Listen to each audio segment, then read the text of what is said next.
So let me ask you a question. If you're the Dark Prince, am I conversely the Prince?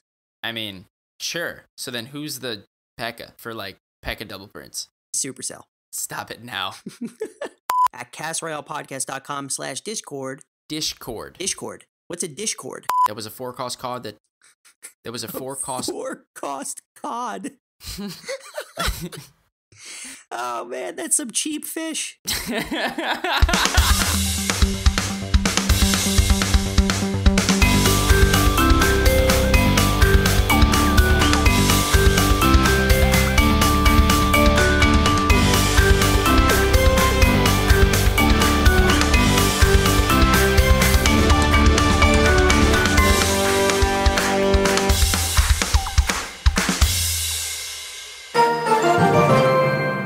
Welcome to Cast Royale, the Clash Royale podcast for casual players. I'm Rob. And I'm Joe. And this week we discuss new challenges, balance changes, and the ever-changing meta. Bada bada, boom. Boom! And if you're listening on Apple Podcasts, Overcast, Stitcher, clnsmedia.com, or wherever you get your podcasts, we hope you enjoy the show. Episode 56. Let's go, baby. We're here. We're ready to rock and roll. We got a jam-packed show for everybody. So strap in because it's going to be fun. Put your podcast buckles on and let's enjoy the ride. Do you own a pair of podcast buckles? Well, can I get a pair? Now that you mention it, it doesn't really make any sense at all. But I was trying to go with the theme of like, we're taking people on for the ride with us. You know what I mean? Get it. I followed you. You've got to be safe. You can't get on the podcast vehicle without proper precautionary measures. You know what I mean? Right. No, I agree with you. Ladies and gentlemen, please keep your hands and feet inside the vehicle at all times. Thank you and enjoy the ride. That was amazing. I feel like I'm crying right now and it's only been 3 minutes into the show. Oh, man. Yeah. Well, I mean, if you don't count all of the times that we messed up before we started the recording, sure, it has been 3 minutes. Boom. Boom. So, how was your week in the arena? Week's been okay. I'm still playing the Mortar Mauler. I am currently sitting at around 4,500 trophies. Nice. And dude, I don't know. I feel like I still see the Mortar used so much, but like for me, it's just not working nearly as well as it used to. And I don't know if I'm in my own boat there. Like, I don't know if I'm like isolated on an island, but the nerfs to the Mortar over the past couple of balance changes, plus the variety of buffs that other cards have gotten, I just feel have made me have a very, very rough time in the ladder. But it's just frustrating for me because like I can't use any other deck in the ladder because no other deck that I use can have high enough card levels to play in the ladder at the trophy level that I'm at. You know what I mean? Right. So what I've been resorting to is classic challenges because I'm not so great at grand challenges and classic challenges are just a lot more fun to play and I don't have to worry about trophy death spiraling. So boom. Well, that's a really fair point. And no, I don't think that you're necessarily alone. I find that it's becoming increasingly more difficult to deal with certain decks that I typically have been able to fare really well against. Like I've been seeing, what have I been seeing a lot of? I've been seeing a lot of giant decks, like a ton of giant decks. And then also Lava Loon decks. Now, Lava Loon decks, I didn't necessarily handle all too well, but I feel like my win rate against them was a little bit higher previous to all of these changes. I don't know, man. I just feel like this meta is turning into Golem, Lava Hound, Giant. Peace. No, you're right, dude. We'll get into the meta check, in a little bit later. It's good to see the meta change. It just absolutely stinks when the only deck that you can use in the ladder because you've invested, over a year of requesting cards for it just becomes much less viable. I just wish that I would have chose to level up something else, like a log bait deck or something. You know what I mean? It's just, those things are always powerful in the meta, no matter what meta you're in.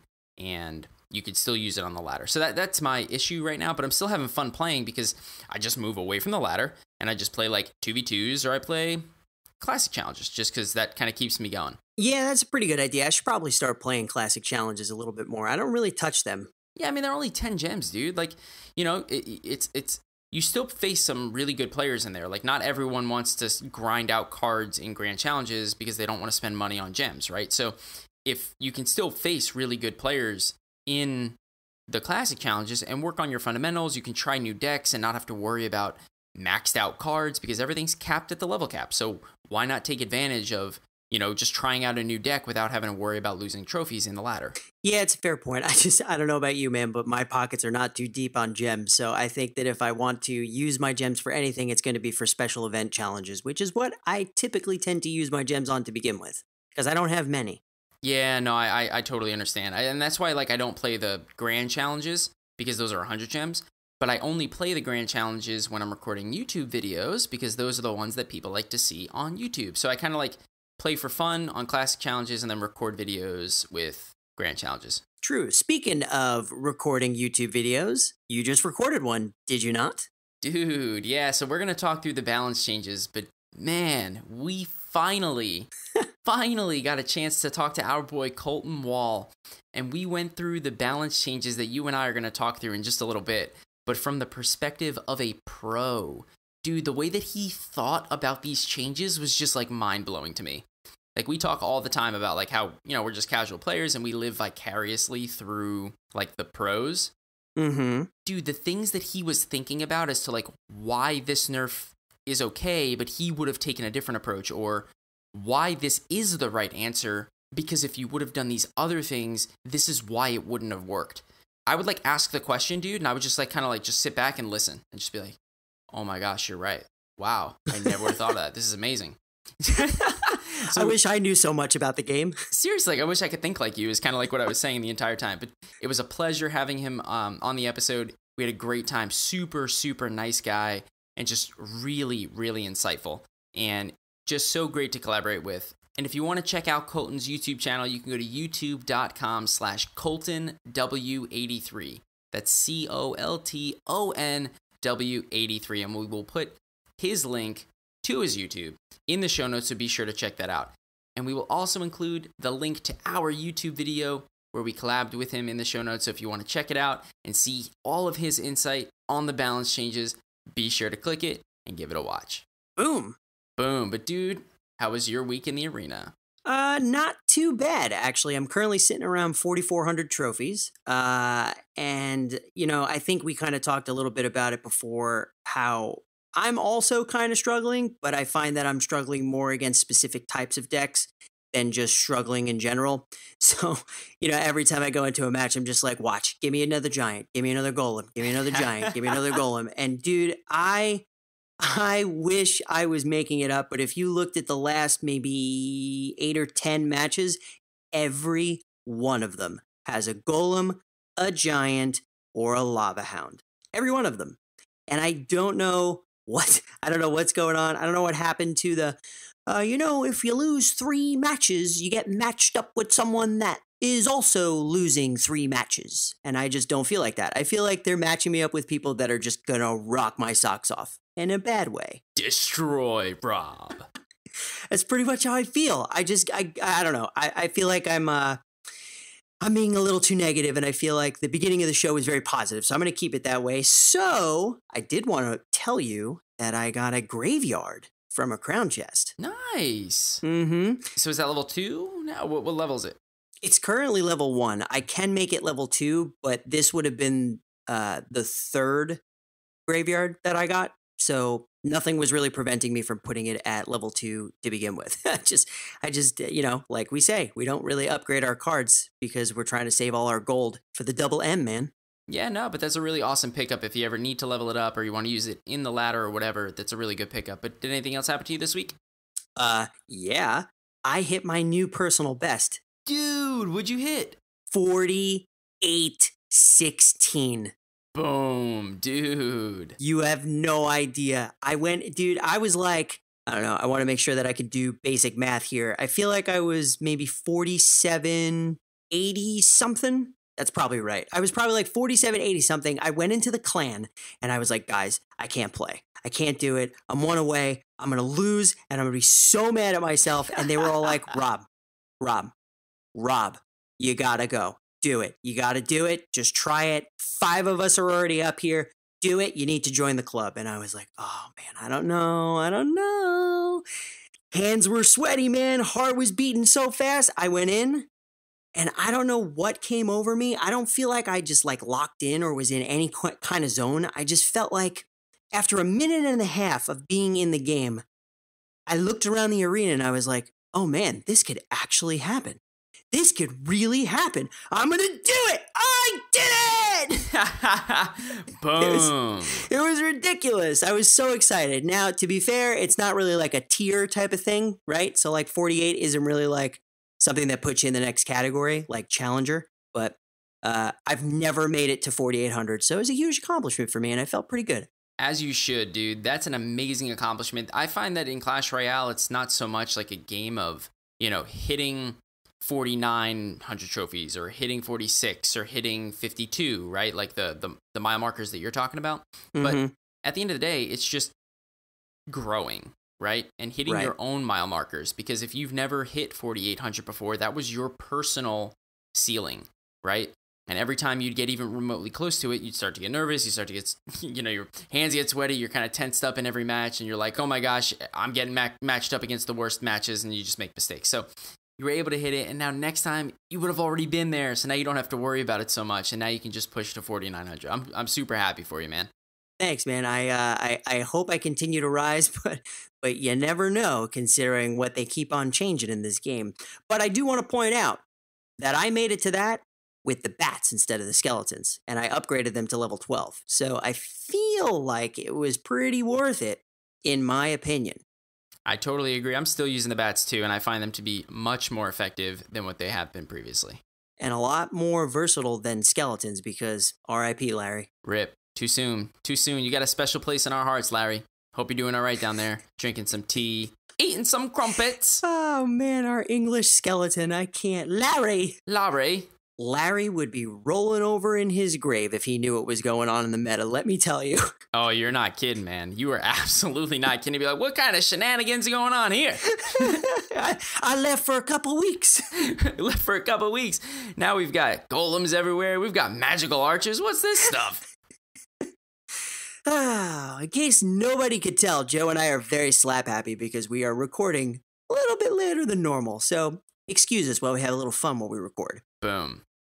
So we had a couple of challenges this week. Yeah, we did. The sudden death challenge. Dude, I absolutely love this challenge. You want to know what I like about this challenge? I love the fact that it's super quick and the games don't really take all that long, right? Right. You want to know what I hate about this challenge?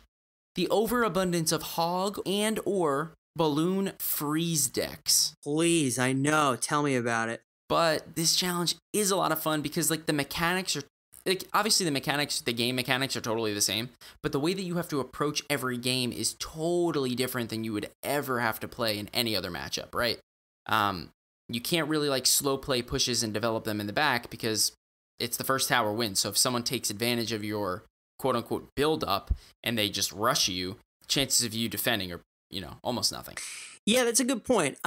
And I actually really like this challenge too. I don't know if you remember a couple of episodes ago where we first, I think, talked about the sudden death challenge, and I had no idea what was going on. I didn't even realize that that's really what was, it was all about getting the first tower down and then the game was over.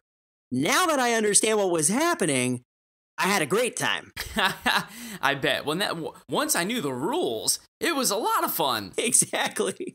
So, I mean, I don't know. I just felt like I needed to go hard or go home with this challenge. And you bet I brought the Mortar Mauler to the challenge. And I did pretty well in the beginning, but I mean, I didn't win because I think I'd remember if I won. So I must not have gotten very far. Well, that's okay. At least you tried. But dude, I took in a 2.2 average elixir cost minor mirror poison deck. What? This thing was a cycle city deck. I don't even know how to describe it. I would use the minor and then use the mirror on the miner, and have 2 miners and then a poison attacking the tower. And then I would just cycle an ice spirit, spear goblins, and bats, and a log until I could repeat that situation. That sounds like ninja star quality. Dude, total ninja star quality. I felt bad for my opponent just because, like, it must have really annoyed them because every time that they wanted to develop a push, they had to defend 2 miners attacking their tower. But then they would just get poisoned and die. Right. Very, very casual death right there. Very slow and casual, painful death. Right. So yeah, needless to say, we like the challenge, but we also got a pretty sweet tiered challenge known as the Lunar New Year challenge. So I really enjoyed this one, but you want to tell everyone what it was like? Sure. So it's 3 separate tiers. You need to finish the first one in order to get to the second one, finish the second one in order to get to the third one. All of them offer a free entry, which I thought was phenomenal. The first stage, although sometimes was written as Phase 1 with an F, which was funny. Stage 1, it was all about getting 10 crowns, which I thought was brilliant.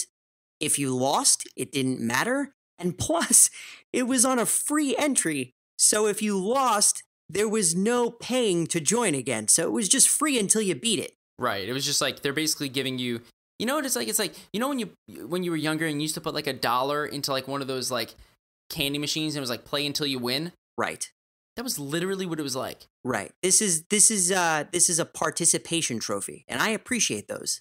Yeah, no, I love those because I can't always win regular trophies, so the participation ones are a nice little pat on the back, you know? Right.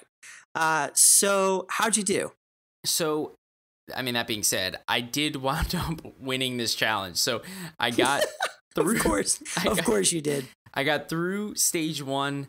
I got through stage 2 on my first try.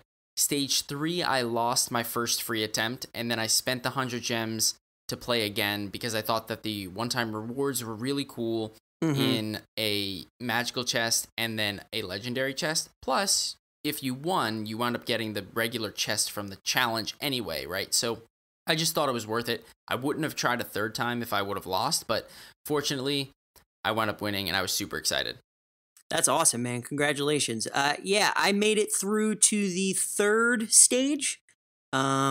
I obviously only tried the one time. I can't remember how many games I actually won, but I think once I won 1 or 2 or 3 or however many I won, I just got 3 losses in a row because that seems to be the trend with me with these type of special event challenges. But I will call out that I think that this is one of the only, if not the only challenge that we were offered a legendary chest after 9 wins. Usually we get legendary chests as a reward after 12 wins. So I thought that this was like a kind of a big departure from what they normally do. Yeah, I can't recall whether there's been a time where 9 wins was a legendary chest, but if it does, it doesn't happen often, right? Right. But what I loved about this challenge was just the fact that not only were there 3 tiers, but each tier had a different elixir mode, right? Like the first tier, stage 1, was just normal elixir gameplay. The second stage was double elixir mode. Mm-hmm. The third stage was a ramp up challenge style play where it was 1 times elixir for the first minute, 2 times elixir for the second minute, 3 times elixir for the third minute into overtime. So I just thought that it was just like a fresh way to play because not every stage would have the same decks being played in it. Because as you got further and further through the stages, heavier and heavier decks could be played. So you're not playing one consistent meta throughout the entire thing. It's constantly fresh. Yeah, that's true. That's probably why I didn't do very well because obviously I would only take 1 deck in there. Mortimer! Yeah, well, represent. But whatever, at least you won, so that's pretty good. Good news for Cast Royale over here. Boom. Tonight, we're sponsored by Stamps.com. Joe, these days you can get just about anything online and on demand. Did you know that you could even get postage on demand with Stamps.com? Well, you can. With Stamps.com, you can print real U.S. postage for any letter on any package right from your home or office. All available 24 hours a day, 7 days a week when it's convenient for you. It's so easy to use too. Just click, print, mail, and you're done. Stamps.com is such a no-brainer. Stamps.com will save you so much time. You can access all the services of the post office right from your desk. It's never been easier to send out your letters and packages. That's right, man. And here at Casa Royale, as many of our emailers know, we are super busy. So we rely on Stamps.com to print out shipping labels so that we can send our prizes and all of our mail out, and it couldn't be easier. We've even worked out a special offer with Stamps.com for our listeners that includes a 4-week trial plus postage and a digital scale without a long-term commitment. So go to Stamps.com, click on the microphone at the top of the homepage, and type in CAST. That's Stamps.com, click the microphone, and enter CAST. C-A-S-T. Thanks a lot to Stamps.com for sponsoring our show. So that's it for the challenges. We got a surprise set of balance changes. 3 weeks after previous balance changes. This is the quickest turnaround of a second round of balance changes that has ever happened in this game. And man, can I tell you, I loved them. All of them? There's no way you loved all of them. Not all of them, but I just really like the fact that it occurred so quickly. I just feel like the biggest complaint that people have about balance changes is there's 2 of them. 1, that they don't truly do the job they're supposed to do, and 2, they don't happen as often as they should, and it creates a very stale meta. At least this way, they're making small tweaks, and it allows the meta to change, which means if the meta is changing, the game is not stale. Yeah, no, I agree. So you want to jump right in? Let's do it. Let's jump right in the way the Mega Knight jumps in because the Mega Knight had his spawn and jump damage decreased by a whopping 25%, and his deployment radius was reduced so he will not hit things on the other side of the bridge when he drops on the map. What do you think about this one? Man, there was a lot to this one. I mean, it seems like 2 simple changes, right? But 25% damage on spawn and jump is a lot, right? Like that's a quarter of the damage on spawn and on impact. And he probably, I mean, let's just use averages. I have absolutely no support to back this up, but he probably jumps between, I'd say average around 2 times, right? Like he probably jumps around 2 times once he's dropped down on the map. So that's a huge difference, right? The land plus 2 jumps is almost 50% of his total damage. I mean, that's a lot. Right. And I mean, I think he deserved a nerf. Like he was getting really, really overused, and his win rate was just through the roof. But to me, I don't know if he needed all of this, right? Like I think he needed a nerf, but this might seem like a bit much. Don't get me wrong. I think I've seen him a lot less in the meta since he's been nerfed, and I think I like that. But my problem was that they previously nerfed the archetypes that were causing him to be used so much. Like he was previously being used in Royal Ghost decks that were, very heavy with zap bait type things, right? Which was causing him to be used so much. But with all of those other nerfs and some of these other nerfs that we're going to talk about in a little bit, it's kind of like he's getting hit multiple times in multiple ways.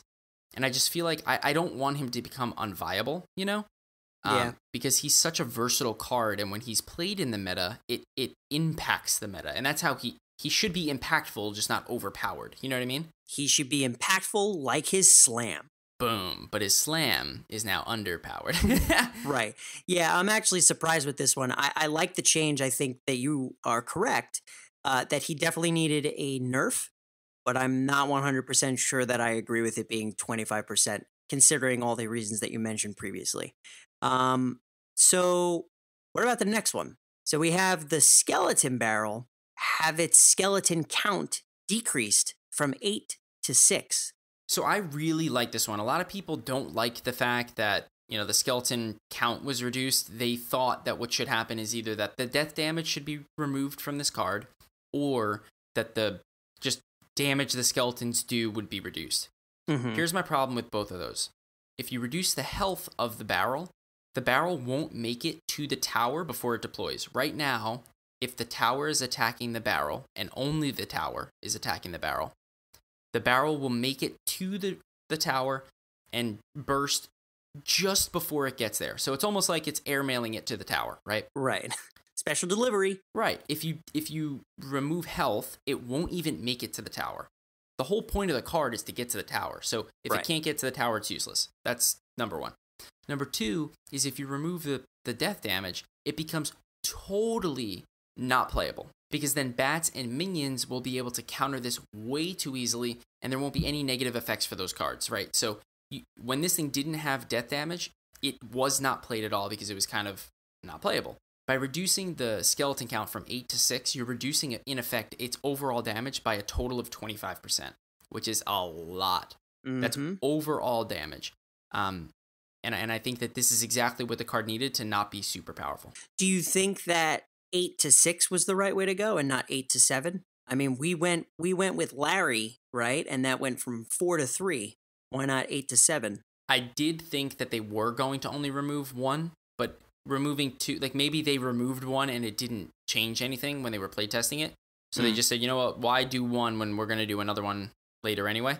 They probably just did both now. I'd be very surprised if in 3 weeks they increased it to 7 because they were like, this was too much. I think instead it's going to be like, nah, this was the right move. Yeah, you're probably right. I'd have to agree with that. All right, so let's go on to the next one. This one is easily the most controversial balance change of them all, and it is to the knight. His hit points were reduced by 6%. No one saw this coming. No one understood it. But it got to the point where so many questions were asked that Clash Royale actually posted a rationale response for it on Reddit. Did you get a chance to read it? I did, and I do agree. Again, man, this card and the deck that we play, I feel attacked. I feel like I'm being attacked. Yeah, man. And I know that that's not the case. I know that they really do look at all this data and they do play test at all this stuff. But man, don't touch my knight. Like he's the best little tank out there. The one thing that I don't agree with is they want other troops to kind of fill this void that people are going to stop using the knight as much because their argument is that he's still being used quite a lot. You just couldn't really tell because more people were using the Mega Knight, right? If I read that correctly? Yeah, no, I think that's right. Like it was like the Mega Knight meta, right? Like all of those cards that were just being used so much that it just like kind of shadowed what he was actually being used at. Right. So their logic is if they reduce it a little bit, it will stop being used as much, but it'll still be useful because he's still a knight. But they kind of say that they think that maybe the mini P.E.K.K.A. can jump in its place and other cards of that nature. But I don't know, man. I just feel like they all serve very different purposes. And I'm not personally going to throw out a mini P.E.K.K.A. instead of a knight. Well, I think right now you won't because that's the meta, right? But what they were saying is that they felt that the meta was in a much more balanced place and a much more versatile place when the knight, the mini P.E.K.K.A., things like the lumberjack or the Valkyrie could be used interchangeably, serving similar roles but having slightly different purposes. True, that's a very fair point, and I'd agree with you, but the mini P.E.K.K.A., and what was the other card that you mentioned? Like the lumberjack or the Valkyrie. Okay. All of those cards are rares or higher, which are much harder to level up compared to a common. And I get that, but you're again talking only from a perspective of a free-to-play player, right? Like the meta has to be for everyone, not just free-to-play, right? Like at the end of the day, they say that the meta is more balanced and is more interchangeable when these other cards are used more interchangeably. And I get that. The problem, like you say, is that they are much harder to level up and use in a ladder type format. But they are able to be used on the challenge realm, which is tourney capped and doesn't have to be leveled up that high, and anyone can play, right? Right. But that being said, I still don't like it. Well, yeah, of course. Now for 3 cost, right, you're going to use a knight, which has now only about 300 more HP than an ice golem does at 20 cap levels. Mm-hmm. And the ice golem actually kills bats, but still serves a similar tank purpose, but is 2 costs, cycles faster, and can do the same job, right? Like the whole point of the knight is to be a tank, not to deal damage. People use it to deal damage because it does pretty decent damage, but the point of it is to be a mini tank. And by removing health from a mini tank, you're effectively removing its purpose. Not in full, but it just becomes less of an option when you can use the ice golem. It's more versatile. I agree. All right, so let's move on to the next one. The Inferno Dragon now switches between targets slightly slower. We don't really know how much slower, but just slower. What are your thoughts? So, I actually like this change a lot. I do feel like, did they ever touch this before? Yeah. Well, actually, it's funny. They previously changed it so that it was increased speed when switching between targets. So now it's kind of like reverting that back. So I wonder, because they don't tell us how much faster or slower these changes are happening, I wonder if it's slower, like slow enough to bring it back down to where it originally was, or if it's past that or not past that. You know what I mean? Like, we have no idea how slow this is compared to any other time that this thing has been changed. So, I mean, I think the Inferno Dragon is a nasty card in the best way. It's a fantastic complement to giants, golems, pekkas, pretty much anything that you can put in front of this thing that acts as a guard. But I do feel like when you're facing against it and it now takes a little bit slower to target onto something, you're going to find that very useful. So from my perspective, it is a good change. Yep. No, I would totally agree. So speaking of big guards, or maybe a little female guard, how about the Valkyrie? So she had her hit speed increased from 1.5 seconds to 1.4 seconds. So she now attacks a little bit quicker. Yeah, so I think that this is exactly what this card needed. I think it's already tanky enough. The Valkyrie to me is just a little bit bland because it moves a little bit slow across the map. But I think on defense, this is exactly what it needs, right? It lands on the map, kills things faster now, and moves on to the counter push, which makes it a little bit more of a threat. And also, the swarmy type decks that have just been dominating the meta recently are now combated a little bit more if people start using the Valkyrie. My only problem with this change is that I haven't actually seen it being used much in the meta. The Valkyrie's cool, but I just haven't seen it actually catch fire yet and be used in any sort of meta type deck at the top of the ladder. So I'm hopeful that this card will one day become more prominent, but it seemed like the last time that this card was actually prominent, man, was when the trifecta decks were really prominent. Yeah. And there was no ice golem, and the shield for the hog push was the Valkyrie. Right. I remember that. The good old days. The good old days, the days of old, when the number one legendary card in the world was the ice wizard. The days of the trifecta and P.E.K.K.A double prints. Oh man, I'm like happy that that's not the case anymore, but like a part of me is like, that was not a bad meta. Yeah, yeah, that's true. I probably would take that over a lot of the other metas that we've had. Totally agree. All right, let's move on to the next one. So the next one was to the Bandit. So the minimum dash range was reduced from 4 to 3.5. So in theory, it dashes to things that are now slightly closer to it. What are your thoughts? So that's why the Bandit has become more annoying when I play against it. Yeah, man. I mean, with the 0.5 tiles seems like nothing, right? But if you put a mortar at the bridge and you put a Bandit at the other side of the bridge now, it'll dash across. Whereas previously it would have to kind of like walk around. Yeah, so clearly I personally, for my own investment, do not like this change, but I do think that this card maybe needed this change. I feel like even though it has one of the arguably coolest features of any legendary, I do feel like it was still kind of struggling to find its place in the arena, and it is being used, don't get me wrong, and it is still very strong, but I feel like this change from 4 to 3.5 just gives it like that extra oomph that it may have needed in certain clutch situations, which I think you called out one of them, which is against a mortar. Yeah, no, I totally agree. At the end of the day, it was being used, but just like you said, I think perfectly said it, it's struggling to find its use in the arena. And I think this change will help. I do think it probably needs a little bit more of a buff to truly be viable, because I think there's just better options in the meta, and we'll get to that in a bit. But it's a step in the right direction for sure. Agreed.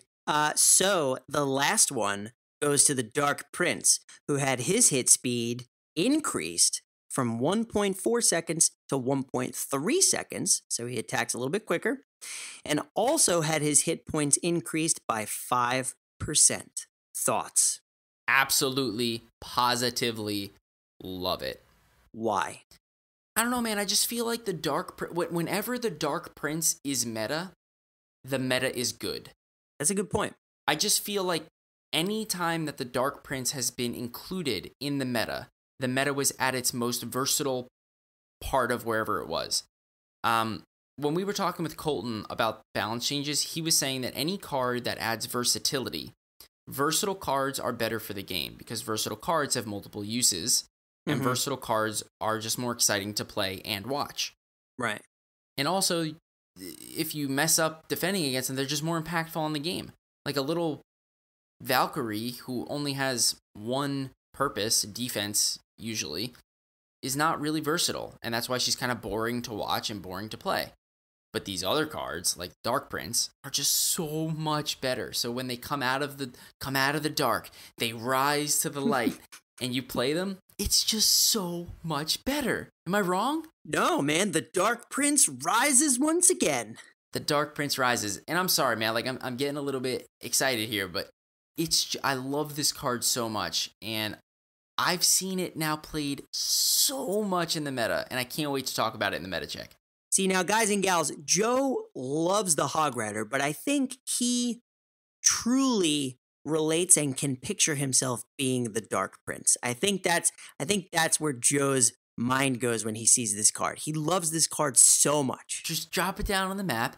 All of a sudden, like, this really cool noise happens. It's like a song is playing in my head. And then, right, like, blah, blah, blah, blah, blah. Yeah, it's like that cool Arabian music. Yeah, exactly. And then all of a sudden, he's just, like, charging across the map. And then just AoE kills everything. It's pretty cool. So those are the balance changes. I'm going to go with an A-. Solid A-. The only one that I truly disagreed with was the Knight. And then I understood it. So I was going to go B+, but I went with A- because I like their rationale. Better than what I thought it was before I knew what it was. I agree. So I think I'm going to give it also an A-. Boom. I'd have to agree with you almost on everything that you just said. That's why we're brothers, man. We think alike sometimes. That's what we do. Hey, Joe. Hey, Rob. You know what time it is? Oh, I know exactly what time it is. But do you really? Because this has nothing to do with a watch. So if you're looking at your watch, you won't know what time it is. I would never look at my watch when you ask me this question. It's time for Boom It or Move It. Boom it or move it! So we are going to take this puppy for a little bit of a spin this time. Yeah, we are. So this time around, this Boom It or Move It section is actually going to be fully 110,000% dedicated to the new card coming out, the Magic Archer. Because this guy is now preparing for the arena, and in the tooltip it says, not quite a wizard, nor an archer. He shoots a magic arrow that passes through and damages all enemies in its path. It's not a trick, it's magic. Alright, so let's talk through this card, and let's talk through each aspect of it, whether we boom it, which means we like it, we move it, which means we don't like it, and we explain why. You ready? I'm ready. I'm excited for this quick one. Point number 1. This card is a legendary. Boom it or move it. I didn't think it was going to be that quick. We're in, dude. All right, I'm in. So I'm going to have to say boom it. Yeah? Yeah, and I'm kind of excited that there's another legendary in the game. I don't know if everybody would agree with me, but this makes for 15 legendaries in the game.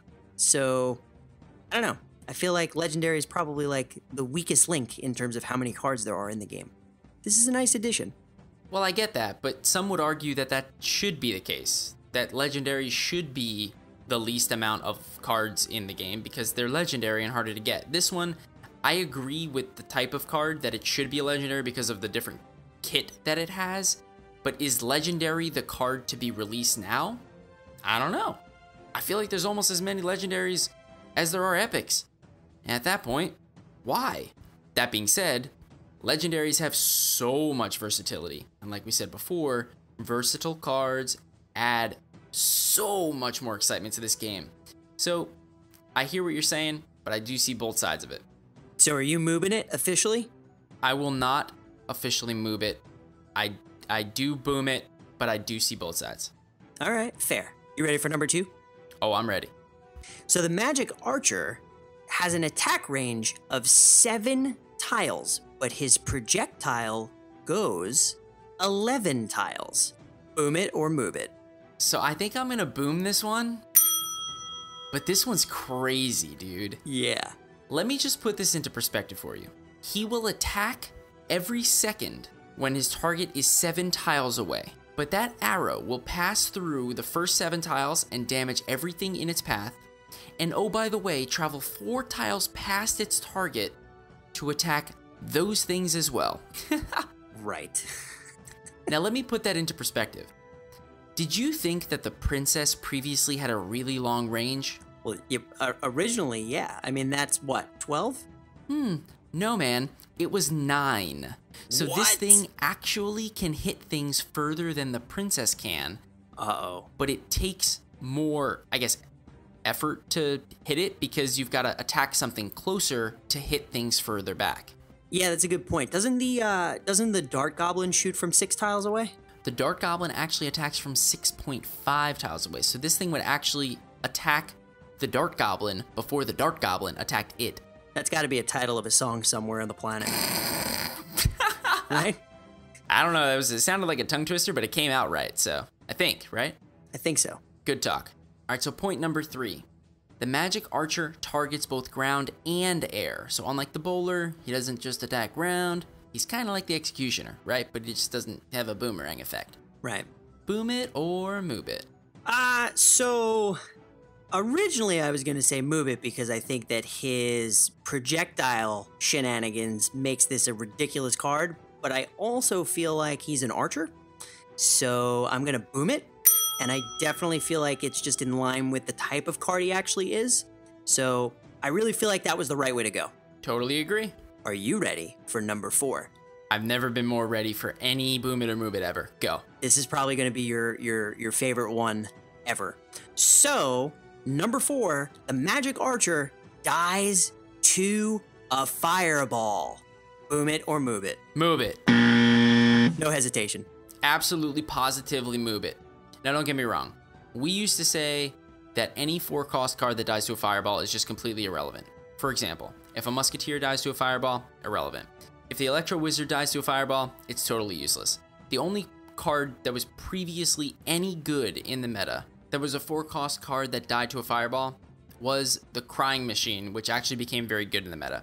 I do think that this guy's range is going to allow him to die to a fireball and not be so bad, but I don't know, man, it just leaves a super bad taste in my mouth. Like, if I can play a fireball for 4 cost and kill a 4-cost card and do damage to a tower or any other troop, it's a no-brainer. It's an automatic, it is an instant spell use. Now, that being said, that could be a good thing, right? Because you could use him in a fireball bait deck where you bait out a fireball with him and then use like a 3 musketeer deck or something like that. You know, you never know. But I just don't, it leaves a bad taste in my mouth. Yeah, that's true. Well, maybe this card is only supposed to be out for like a couple of seconds because he does a lot of damage across, like we said, 11 tiles, right? So maybe the point is to let him do 1 or 2 good hits and then fireball, man, done. Yeah, no, you're right. Like at the end of the day, if this guy is left on the map, way too much value. He is absolutely dominating the arena. All right, you ready for the last one? Born ready. The width of the arrow's area damage is unknown. Boom it or move it? Move. I couldn't agree more, but let me hear why. I mean, I feel like you already understand me being my brother. Like, you know how I feel about not knowing things for this game. When they don't give stats, when they don't give numbers, percentages, how much they decrease, increase. I feel like the area of this guy's arrow beam type of thing, like, man, you need to know that. And I don't think it's fair to have players wait to use the card to understand how wide that arrow actually hits. You see, I agree with you 100%. Like, I would love to know. But that being said, like, I don't know what the bowler's boulder radius is. I don't know what the executioner axe radius is. So this is similar to that, right? I also don't know if I know what the princess's projectile radius is, right? At the end of the day, I don't know any of that. So would this be any different? Probably not. But would I like to know it? Absolutely. I would love to know. Yeah. Well, I never said I like the fact that I don't know those cards' numbers, so I would put this in line with that, like you said, but I still move it. My opinion still stands, and it still means nothing, as before. Boom. Boom. That was cool. That's the first time we ever did a boom it or move it all about a card. And this one had so many different intricacies that it was just perfect. We kind of like just talked about the card too. It was almost as if we did a card spotlight. It was almost as if we did that, but didn't quite do it. Right, because it's boom it or move it. Boom. Tonight we are sponsored by Simple Contacts. Rob, I have to tell you about my newest time-saving trick. I got my contact lens prescription renewed from my couch yesterday, and it took under 5 minutes using an awesome new app called Simple Contacts. With Simple Contacts, you can renew your prescription and reorder brands of lenses from anywhere in just minutes through an online vision test. It's designed by doctors, and every test is reviewed by a doctor, so they're literally bringing the doctor's office to your home. And remember, this isn't a replacement for your periodic full eye health exam. The contact lens prices are unbeatable. The vision test is only $20 and the shipping is free. That's awesome, man. And best of all, our listeners get $30 off their first Simple Contacts order with promo code Royale. Try it for yourself and save $30 on your lenses by going to simplecontacts.com/Royale or entering our code Royale at checkout. Again, that's simplecontacts.com/Royale or just enter the code Royale at checkout. That's Royale, Royale. Thanks a lot to Simple Contacts for sponsoring our show. That was fun, but let's move on to our meta check. Meta check. And this meta check, as always, comes to us from our boy, our buddy, Sir Devin, bringing us a fantastic meta check about everything that's been going on in the arena the last couple of weeks. So, Joe, what does Devin have to say? That's right, man. So the numbers speak for themselves. We spoke about the balance changes before and what we thought and what we saw. So these are the numbers that we're seeing at the tippy top of the ladder. Are you ready? Oh, I'm ready. The first section is called Ice, Ice Baby. Rob, out of nowhere, the Ice Golem explodes with a 56% showing this week, tied for the lead with nothing other than the Zap. Part of this can be credited to the uptick in Hog Cycle decks, because as we talked about before, this is used as a meat shield for the Hog Rider. But the bigger change is in the reduction of the Knight. With his latest nerf at 6%, the Ice Golem is just being used so much more, because as we said before, it is a much more versatile card. So the numbers are panning out exactly like we thought they would. Are you thinking about ditching the Knight? Because the Frosty Golem Jr. might be your answer. Boom. Boom. Frosty Golem Jr. I like it. It's my boy Devin right there. What up, baby? Let's go. Love it. All right, next up, the Dark Knight returns. The Dark Prince continues to fight his way out of obscurity with a 32% showing this week. His highest total by far. And it's not double Prince decks either, as Prince was only showing at around 8% for the week. As of right now, if we were to take all of the meta checks we've ever done, the Prince would obviously have been used more. But we are expecting that to quickly change over the next couple of weeks, as the Dark Prince's recent buff is expected to help it dominate the meta. Nice. Next section. Can I sing this? Can I sing the title? Absolutely. I came in like a fireball. You sound just like Miley Cyrus, actually. I feel just as bad about myself, too. Well, I mean, if so facto, I came in like a fireball. In a blaze of glory, Fireball returns to the meta, matching its toxic counterpart, the Poison. You see what I did there? I see it. I feel it. With a 28% showing this week. This is its highest total in quite some time. Devin says that he's a huge fan of the Fireball. It's been a long staple in each of his decks, and you pair that with the fact that the upcoming Magic Archer is going to die to a Fireball at equal cost, can guarantee you're probably going to be seeing this card used a lot more often. I would probably agree with you.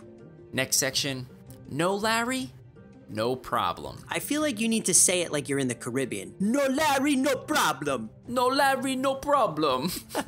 Is that better? Perfect.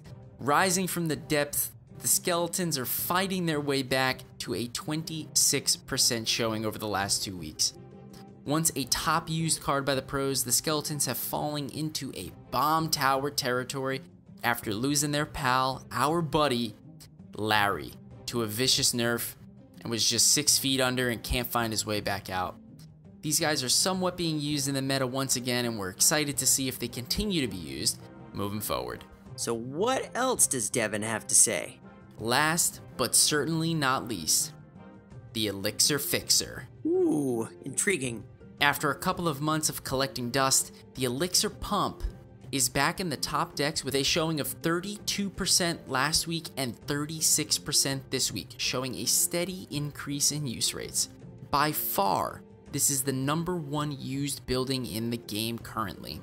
The only building that competes to this is the Expo at the top of the ladder, which really doesn't count because it's a win condition, whereas the Elixir Pump is more of a resource card.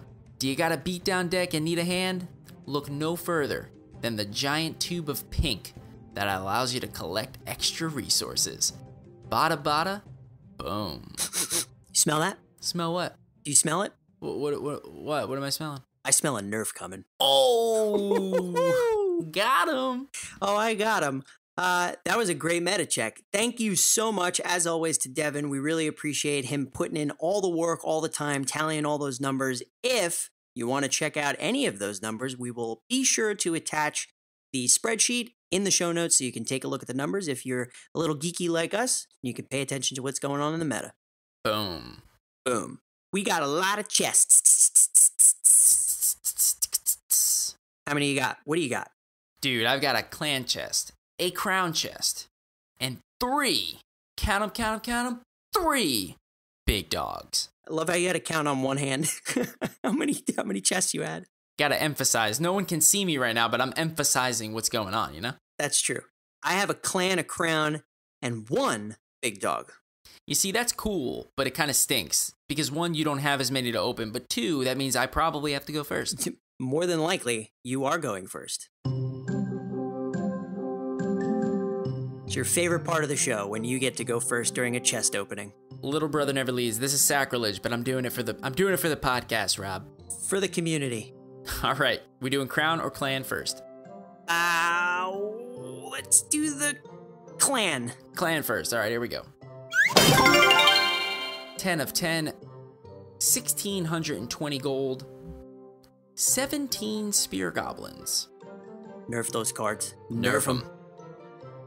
65 Tesla towers, which is pretty cool because I'm currently trying to work on my Expo deck, which uses the Tesla, so that'd be pretty neat to level up. 69 Goblin Gang. Nah. It's all right. 89 Bats. Mortar Mauler, baby. Heyo. 13 Dart Goblins. Nah. You got 3 Goblin cards. Yeah, I've gotten all but 1 total Goblin card. If I get a Goblin Hut, I'm gonna be pretty upset.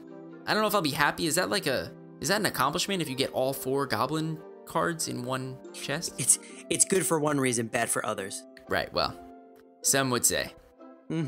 14 Musketeers. Nice. And 3 Baby Dragons. Not too shabby, babby. Get it? Shabby, babby, baby dragons. I get it. I did there? Shabby baby? Anyway. Doesn't work as well, I guess. You're up. All right, so my clan. Are you ready?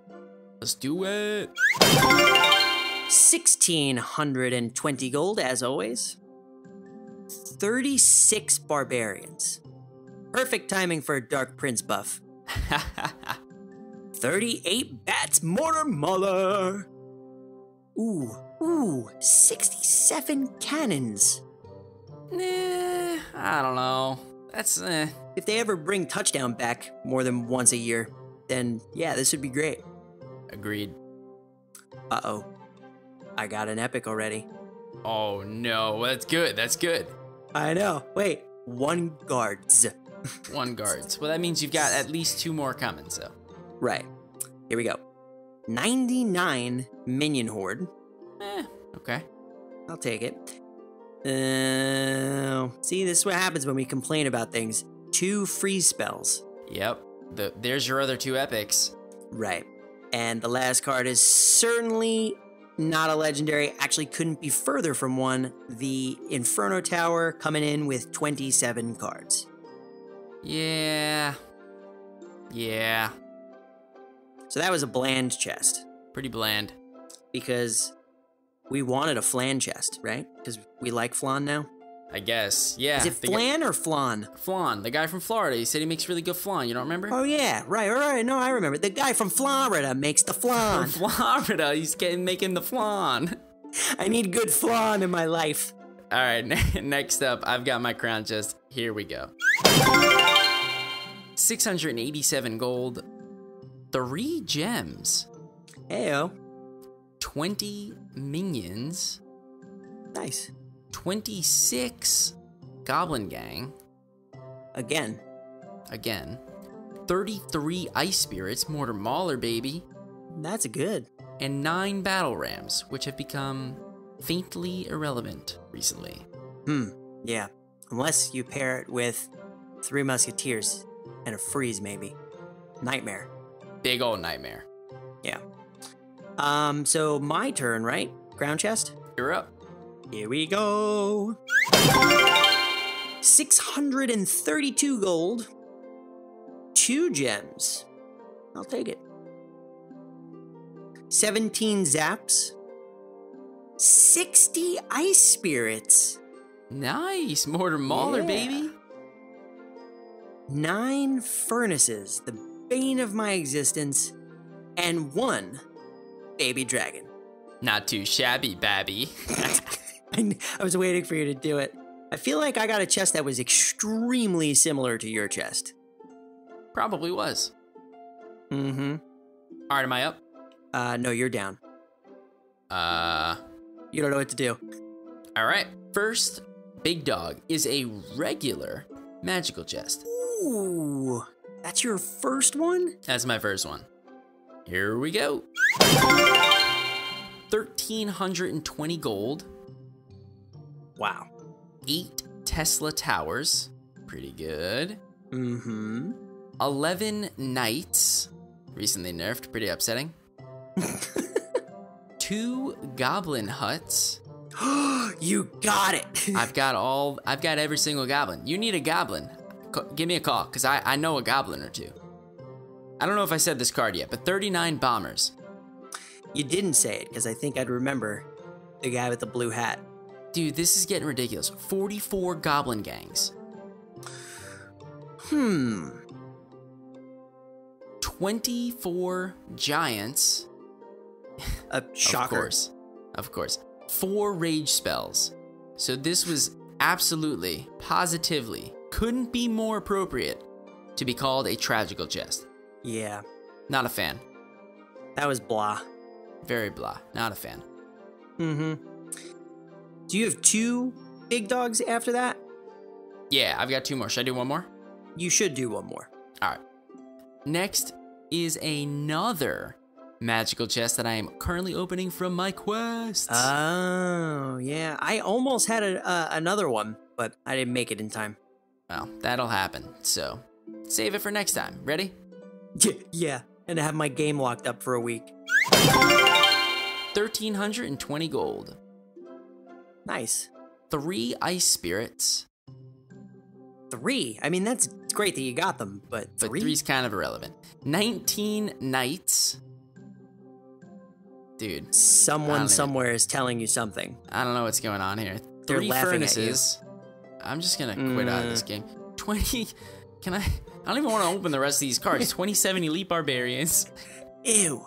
52 skeleton barrels that just got nerfed. 24 zappies, which nobody uses. And 4 bowlers. Maybe that'll get buffed one day. I just opened 2 tragical chests in a row. What are the chances of that? Pretty high, apparently. I don't know. Not so magical chests. Yeah, that was... I'm a little upset now. Don't be upset. Mine will be pretty bad too. You ready? At least they'll be bad together. Yeah. So I have a giant chest. Let's do it. 924 gold. Nice. I still think these chests should have a little bit more gold, but whatever, I won't complain. 18 bats. Okay. Ooh. Well, I guess it depends on your playstyle. 1 clone spell. Yeah, I would have had the exact same reaction as you. Mm-hmm. My heart. 227 Larrys. Yeah? Yeah. Larry! Now I kind of wish I was using the other Mortar Mauler version. I was gonna say, right? He's coming back into the meta and you're using him now. Gonna give me 227 bats. Anyway, last card, 62 Elixir Fixers. Elixir Fixers. So, not a bad giant chest. No, that wasn't so bad. It's actually a giant success. Nice. Mm-hmm. I'm full of punny statements. Last chest, you ready? I don't know. It depends what it is. Legendary chest. Get out of here. Again? Legendary chest, man. You ready? It's happening. It's happening right now. Here we go. Here we go. We need a drum roll. It's opening. Spinning, spinning, spinning, spinning, spinning, spinning, spinning. The miner! Boom! Boom! Dude, I can now get this thing to level 3. Dude, a level 3 miner is ridiculously tanky, man. Super tanky, super versatile. I love this card, and I can't wait to use it in the ladder. And the cool thing is that I can actually use level 3 legendaries in the ladder because I currently use a level 3 log, so what's the difference? I can use a level 3 miner and use that in the ladder now, so that'd be cool. Valid point. That was fun. A lot of fun. Tonight we are sponsored by SeatGeek. Rob, buying tickets to sports and concerts can be complicated and confusing, but there's a better way to buy with SeatGeek. SeatGeek is the smartest, easiest way to buy tickets for every type of live event. Whether you're searching for a last-minute deal, planning a night out, or need to find the perfect gift, SeatGeek helps you find the best seats at the best prices, fully guaranteed. There's nothing quite like seeing your favorite team or musician in person, and SeatGeek will get you closer to the action for a great value. That's right, and like I said last time, I actually have the SeatGeek app on my phone, and it's by far the easiest way I've found to shop for tickets. I can literally be anywhere, and with just a few taps, I can instantly find seats to whatever I'm looking for. And I actually used SeatGeek to purchase tickets to go see Avenged Sevenfold, and it was by far the easiest way to purchase tickets. It was quick, it was easy, and it was painless. The best way to purchase tickets. Couldn't agree more, but best of all, our listeners get $20 off their first SeatGeek purchase. Just download the SeatGeek app and enter the promo code CAST today. That's promo code CAST, C-A-S-T, for $20 off your first SeatGeek purchase. Thanks a lot to SeatGeek for sponsoring our show. Let's move on to our deck spotlight. Deck Spotlight. And this deck is called Category 5 because it will rock you like a hurricane. And it's an average elixir cost deck of 4.1 that contains the Golem, the Dark Prince, the Baby Dragon, the Guards, the Log, Mega Minion, Rocket, and the Tornado. So Joe, tell us how to rock the arena. Dude, so this deck is a powerhouse.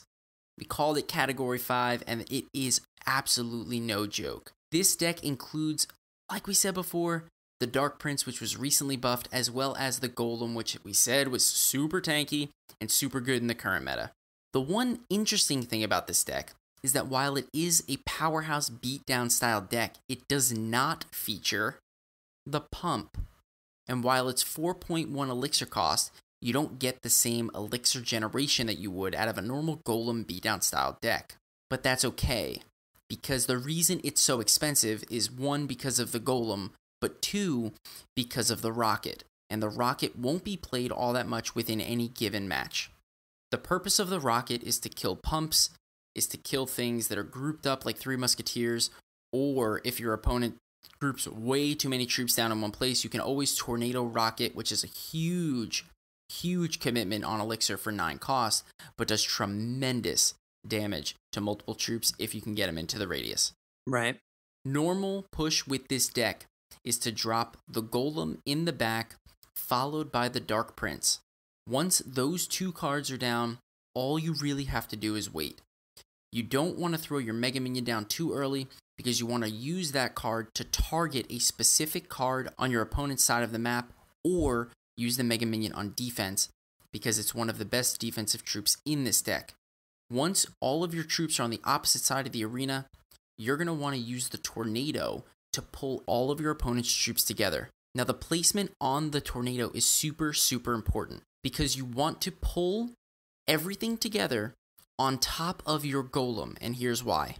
It's a triple threat because your golem eventually is tanking, right? And your golem is eventually going to die. When your golem dies, it does area effect splash damage and destroys at least some of whatever's there. Oh, and by the way, they're also being area splash damaged by the Tornado itself, as well as the Baby Dragon and the Dark Prince that we just talked about. So you've got 4 AoE type damages being done to a very large group of troops now in a small area. The Tornado's doing it, the Golem dies and kills them, and then the Baby Dragon and the Dark Prince do more damage on top of that. It is a powerhouse. Now, that being said, like I said before, the Mega Minion is the number 1 defensive troop in this deck, but the guards are not to be forgotten. The guards are super good in the current meta because Hog Riders are used so much, and guards are a great counter to that because they will not die to a fireball and require a fireball log combination to be taken care of. Nice. So when we play this deck, are there specific deck archetypes that we should maybe watch out for? So there's 2 right off the bat. One of them, which will always give you problems. The other one seems annoying at first, but is definitely able to be overcome. So the first one that's always going to be annoying and always going to be tough to beat is a typical log or spell bait deck. Yep. With the Princess, the Tornado, the log, the Inferno Tower, Inferno Dragon, whatever you want to call it. The problem with this deck is that it doesn't have a stun. It doesn't have a zap. It doesn't have a lightning. So if your opponent has any sort of Inferno anything, it's going to be a really tough matchup for you. What you're going to wind up having to do is use the guards to block for the Golem before the Inferno Tower can lock onto your Golem, or you're going to be forced to use a rocket on the Inferno Tower to kill it. Neither of those 2 options are good. Right. So this is going to be a very difficult deck for you guys to beat, but it is definitely able to be overcome if you don't focus so much on one lane. If you split lanes, it makes it very hard for your opponent to get value with the Tornado Princess combo, and you can overcome it. The problem is when you overcommit on one lane, your Golem dies anyway, and then you just have no push to develop. So what's archetype number 2? Archetype number 2 is your typical, and our favorite, our most loving deck, the Lava Loons. Ooh, yep. So Lava Loons are going to seem like a really annoying and really frustrating deck to play with this deck. You only have, in theory, 2 things that can kill air. You've got the Baby Dragon, and you've got the Mega Minion. If you place the Mega Minion in an appropriate spot, and or you place the Baby Dragon in an appropriate spot, it'll force the balloon to travel around and take longer to get to the tower. But if you use the Tornado well with the Baby Dragon, you can get great area of effect damage onto the balloon, while making the balloon take much, much longer to get to the tower, and hopefully kill it before it gets there. That being said, all else fails, you can always just rocket the balloon. You lose 1 elixir, it's still alive a little bit, but like I said, with the combination of either a Mega Minion or a Tornado or a Baby Dragon, yeah, you're going to lose a little bit of an elixir trade, but at the end of the day, you're going to develop some sort of a counter push as well. So this deck can work against it, just don't get frustrated by it too soon. Just figure out the best way to use it and how to play the cards, and eventually you'll be able to overcome that deck archetype for sure. Yeah, and I'm a Mortar player, so I 100% understand the notion of rocketing a balloon. Totally agree. And one last point with this deck. A lot of times with beatdown style decks, you'll try and generate an elixir advantage first, and then once you have it, you'll just kind of keep throwing more and more and more down, right? Mm-hmm. This deck doesn't have that, so you will never be able to just play a Golem at the river along with like a Mega Minion and just hope it works, because good chances you will not have enough elixir to actually generate a push. So just try to play this deck with big pushes in the back and try and use quick pushes with the dark prince and things like that. Boom. And be sure to check out the link in the show notes so you can easily copy the deck into your game so you don't have to, rearrange your cards while we're talking. Boom. Mm-hmm. So we actually don't have any reviews this week because the service that we're using is, I think, having a hiccup with our podcast. So we're working with them to see if we can get that figured out. So hopefully we can get the reviews back in the show. But we did get a new patron. Yeah, we did. Please welcome Brian Van Buskirk to the Patreon family. Brian, thank you so much for supporting what we do, taking your hard-earned money to support what we do so that we can continue to provide fresh, new, fun, and friendly content to our community. We wouldn't be able to do it without you, and words can't describe what it means to us. And that's it, man. 56, done, signed, sealed, delivered, out the door, sent to the listeners. It's over. That's it. Game over. Done. Drop the mic. Walk away. Bada bada boom. Swift roundhouse kick to the face. Let's go. I don't even know what I just said, but I just said it. So much energy for like 12 o'clock in the morning. I don't get it. 12 o'clock in the morning, baby. We just finished an episode. I'm ready for another one. You ready for another one? I'm ready for next week's other one. I don't want to do another one. I want to go to bed. I'm tired. Right. But if you want to do another one, go right ahead. I'll let you do a whole podcast all on your own. I'll take a week off. All right. Hello and welcome to Cast Royale, the Clash Royale podcast. No, not yet. Not now. Do it later. Got it. So, if you would like to join our clan, you can do so by joining our Discord at castroyalepodcast.com/Discord, because every time we have an open spot, Saturday night into Sunday when we do our refresh, we usually always tell our Discord people first. Usually always, because that makes sense. Always usually, man. Right. Anyway, if you'd like to reach out to us on Twitter, you can do so by using the handle at Podcast Royale. And don't send us any more emails this week because we're still far behind. But if you do want to do so because you just want to say you love us, please send it to feedback@castroyalepodcast.com. Also, be sure to check out our YouTube channel at youtube.com/castroyalepodcast. We need more subscribers. Subscribers! Yeah. And a special thank you to clnsmedia.com for hosting our show on their website. You can always check the most recent episode up on their website. Plus, discover new podcasts. Boom. Boom. And thanks so much to our three sponsors tonight, SeatGeek, Simple Contacts, and Stamps.com. And we will see you next week for another Hodgepodge of Everything. Hodgepodge of everything. Boom. Bye. Bye.